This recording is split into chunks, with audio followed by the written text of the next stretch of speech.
Vicki's 35th anniversary. It's a great year because it's the 40th anniversary of the Parliament House. And I was looking through the employee records today, and it's amazing how many people have been here for so many years. 20 years, 25 years. But there's only one person who could ever draw this many people to come and honor them.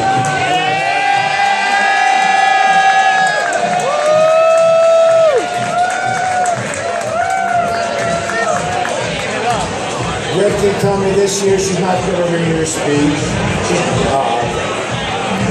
I just want to tell you that we love you, Vicki, and you're the most important person here. And I'm so happy for you to get it to an night like this.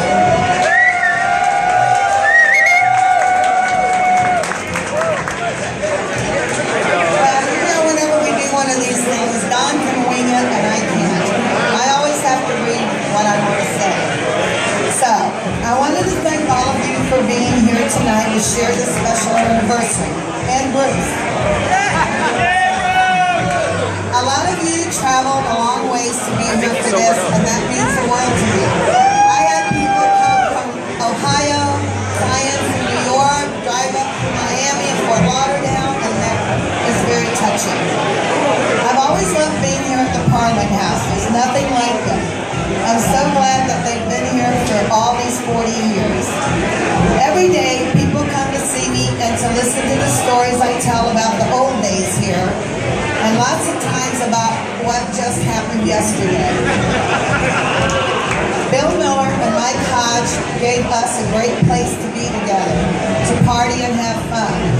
Don and Susan have continued this, making the Parliament House even better, working hard to bring us the best and most diversified entertainment. What would we all do without the Parliament House? What would the Parliament House do without you guys? Because you are the Parliament House. The people that come here make the Parliament House. You are the people I've shared my life with for 35 years. This community helped me raise my children, grandchildren, and now my great-granddaughter. And it took a village. Just as you guys got to know me, I got to know you. We've shared a lot of things, good and bad. I know a lot of things about a lot of people here.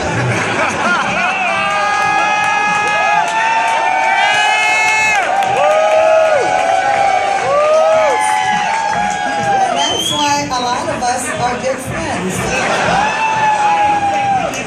We know too much about each other, but maybe for the right amount of money, I'll tell some of those things. I've always said that I may not have a lot of things, but I am very rich in friends. New friends, and especially old friends.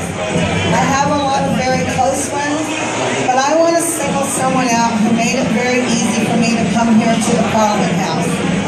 This is a person that took the time to make me feel welcome and wanted here in Orlando and at the Parliament House.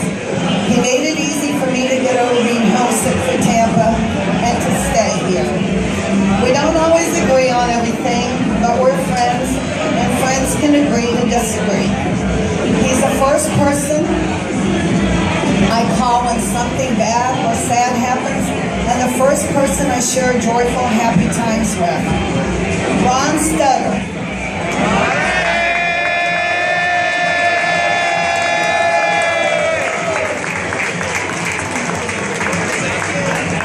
Thank you for being that friend that tells me when I'm wrong and when I'm not. Thank you for all the adventures, the road trips and fun we've had for these 35 years. You have been my dearest friend. I also want to thank Don and Susan for doing what Michael Hodge wanted, to keep the Parliament House open, to keep it gay, and to keep us working in the community. I think they've done an outstanding job.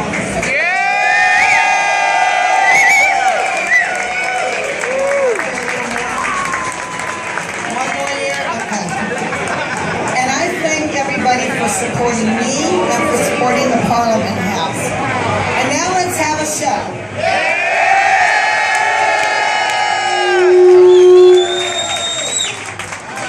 I just want to have one person speak before we start the show. He's someone who's very dear to Vicki, and his name is Bobby Blair. Bobby! If I could have everyone's attention, please. For 30 years I've been coming here, and I don't think for all of us, if ever in your lifetime you get a chance to recognize someone so incredibly special, somebody that we've shared some of the hardest times in our life with, somebody that we've shared all of the excitement that has changed our lives for the better, when we've lost somebody that we loved, and when we fell in love. Some of us more than once, but we fell in love, and Vicki always had to listen to those stories. But there's something that doesn't get said very often. The biggest thing that Vicki did is she endured through thick and thin. When all of us were struggling, she was always that smiling face, sitting right there, or right there, or right there, or right out front. She was always that blessing in our life that we could share anything with. But there's something that she's done that nobody really likes to talk about too much, and I think it's time that it's said. When she lost her daughter, Marissa, your mom, Vicki stepped up to the plate. She didn't only learn how to thrive, but she survived. And she brought up 3 of the greatest kids on this planet. And that is something that is incredible. These young people love her, they respect her, they know what she's done, and all of us need to recognize that when you love someone and you take an interest in somebody's life and you change it for the better, you are a world champion. In closing, I would like to say one final thing. Vicki likes to ask the question, when does the 10 o'clock show start? Well, ladies and gentlemen, the 10 o'clock show started here 35 years ago.